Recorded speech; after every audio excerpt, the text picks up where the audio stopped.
After watching the short video clip class, for you, why the person in the video is struggling in giving the information paper to the people? Thank you to each of everyone who shared their thoughts and ideas about the short video clip. So, in the video clip we watch, the person is struggling in giving the information paper to the people, and there are possible reasons why it happened. So, the number one reason is maybe the information paper he distributing may be kind of boring or not catchy to the eyes of the reader, or the information or the content of that information paper is not fitted to each other, and that's why some people throw it away and some are not accepting it. So for today's discussion, we will learn how to create an effective information paper for the class or for the people. So let's proceed to our topic for today. As you can see, class, in the board is our discussion we'll talk about. We will discover the ideas behind maximizing the use of Microsoft Publisher for teaching and learning. So we can use it for our future work, especially you as future educators or future teachers. So let's proceed to our learning objectives for today's discussion.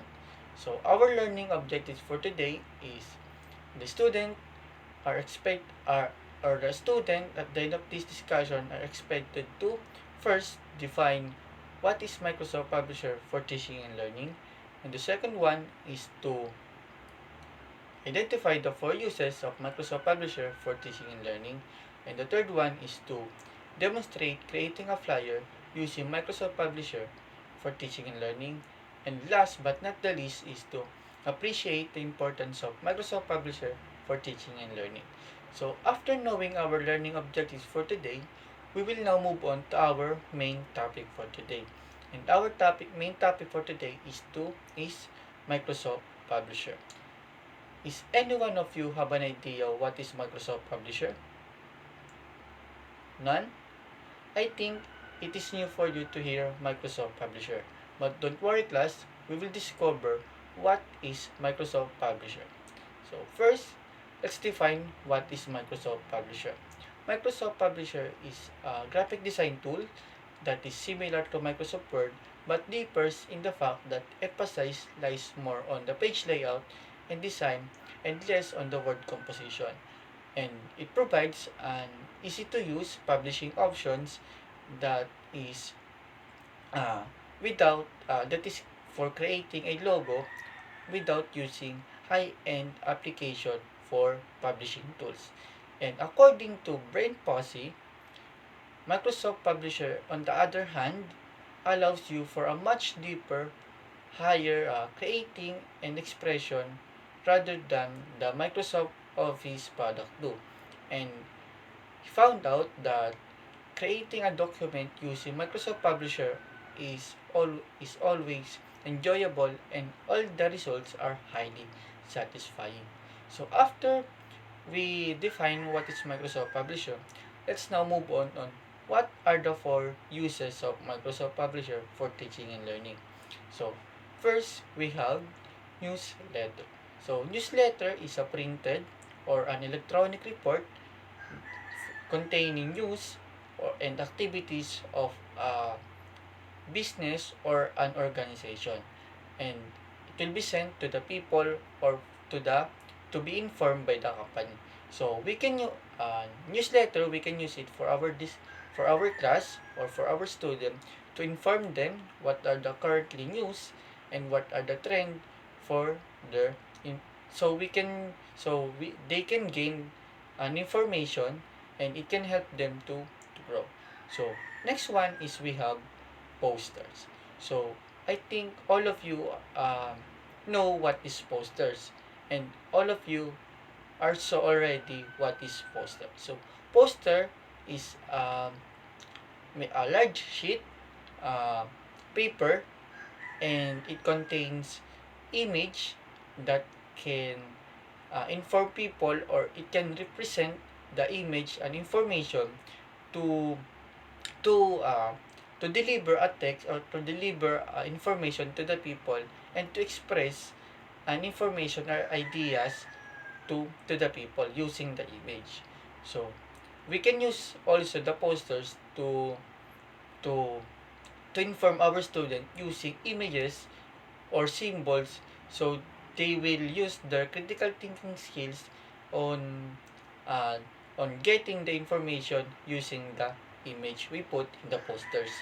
So after that, um, we have also the brochure. So brochure is informative paper that is used by the company to promote the services, their company, and their product. But also we can use the brochure by putting all the image with a combination of text to express our ideas or the information or a topic, so it will not be boring or as plain as text to the reader or to our student. So we can use the image with and the combination of text to express our topic or a certain things for the student. So last but not the least is we have flyers. So flyers is used by the company especially to promote something or their product or their company itself. But we can use also the flyers to give information to our student in detail. So all the information they saw in the flyers are enough to gain an information to our topic. For example, we put a certain topic to our flyers, and the content of it must be in detail, so all the information must be necessary. So after knowing all the four uses of Microsoft Publisher for teaching and learning, we will choose one to create a information paper. So we will choose the flyers. So we will now go to step by step on how to create a flyer using Microsoft Publisher. So first is to, after we open the Microsoft Publisher, we will move to choosing what uh, what what type of template we choose. So there are plenty of template in Microsoft Publisher.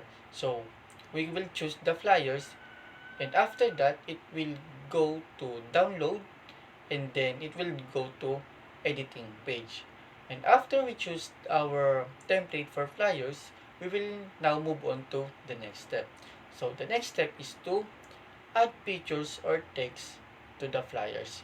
So after we choose our template, in the upper part, we will you can see the drawing tools and the text box tools.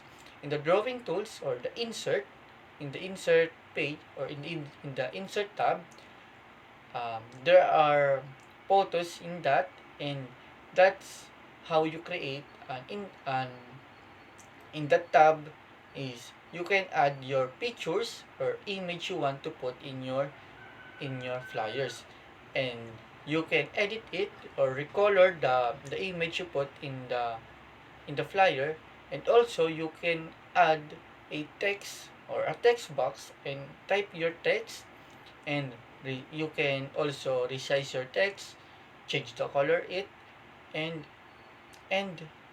it's up to you on how you create your flyer using the step 2. But make sure all the details or the image or the text must be fitted to each other, so it will not be uh, it will not be destructive to the eyes of the reader. So after that, we will now move on to our third step. And our third step is to add or choosing the format we choose for our flyers. So if you are not satisfied for the design of your flyers, you can change it or redesign your flyers. So you can change the color of the background, or you can add more on pictures, or you can edit the pictures, or you can also change the entire design of the template of your flyers. So after that, we can now move on to our fourth step. And the fourth step is to save and print the flyers.